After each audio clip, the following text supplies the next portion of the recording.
በህዳሴ ግድብ ዙሪያ ኢትዮጵያና ግብጽን አደራድራለሁ ያሉት ዶናልድ ትራምፕ ጠቅላይ ሚኒስትር አብይ አህመድን ጠንካራ መሪ ሲሉ አሞካሹ። የአሜሪካው ፕሬዝዳንት ዶናልድ ትራምፕ በዳቮስ የምጣኔ ሀብት ፎረም ላይ ከግብፁ ፕሬዝዳንት አብዱልፈታህ አልሲሲ ጋር የጎንዮሽ ውይይት አድርገዋል።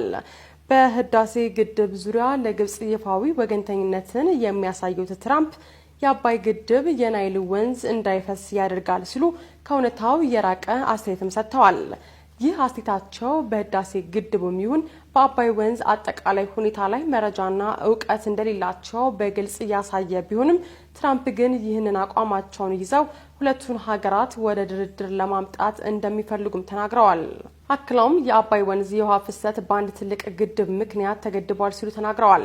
ግድቡን በሚመለከት የሆነ ነገር እናደርጋለን፣ ግድቡ ትልቅ ችግር ነው ያሉት ትራምፕ በምን አይነት የሚዛናዊነት መስፈርት ያደራድራሉ የሚለው ጉዳይም ጥያቄን ፈጥሯል። ምክንያቱም ኢትዮጵያ የአባይን ወንዝ ሙሉ በሙሉ ገድባ ወደ ግብጽ እንዳይፈስ ያደረገች አስመስለው መሬት ላይ ካለው ሀቅ ጋር የሚጋጭ ንግግርም አድርገዋል። ግብጽ ግድቡን ትመታዋለች የሚል ዛቻ አዘል ንግግር ሲያሰሙ የነበሩት ፕሬዝዳንት ትራምፕ ከዚህ ቀደም ሁለቱን ሀገራት ለማደራደር ያደረጉት ሙከራ ለግብጽ ወገንተኝነት እያሳየ በመሆኑ ኢትዮጵያ ለማቋረጥ ተገዳለች። ትራምፕ በትናንቱ ንግግራቸው ኢትዮጵያ ጠንካራ መሪ እንዳላት ሰምቻለሁ፣ እርግጥ ነው እንዳንተ አላውቀውም፣ ግን ጠንካራ ሰው ነው፣ ሁለታችሁን አቀራርበን ከስምምነት ለመድረስ እንሞክራለን ሲሉ ለአልሲሲ ሀሳባቸውን ሰንዝረዋል። ትራምፕ ባለፈው ሳምንት ለግብጽ ፕሬዝዳንት አብዱልፈታህ አልሲሲ በጻፉት ደብዳቤም ባለን የግል ወዳጅነት መንፈስና አሜሪካ ለግብጽ ሕዝብ ሰላምና ደህንነት ባላት ቁርጠኝነት የህዳሴ ግድቡን የተመለከተ ድርድርን ለመጀመር እፈልጋለሁ ብለው ነበር።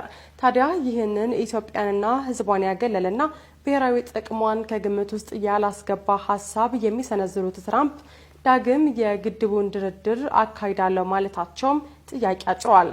በአባይ ወንዝና በህዳሴ ግድብ ድርድር ውስጥ ተሳታፊ የነበሩት አቶ ፈቂ አህመድ በዚህ ጉዳይ ላይ በሰጡት አስተያየትም የማደራደር ሀሳባቸውን በደብዳቤ የገለጹት ትራምፕ የመረጧቸው ቃላትና አገላለጾች በከፍተኛ ደረጃ ለግብጽ ያደሉ ናቸው በማለትም የደብዳቤውና የድርድሩ ማጠንጠኛ የግብጽን ፍላጎት ለማሳካት ያለመ ነው ብለዋል።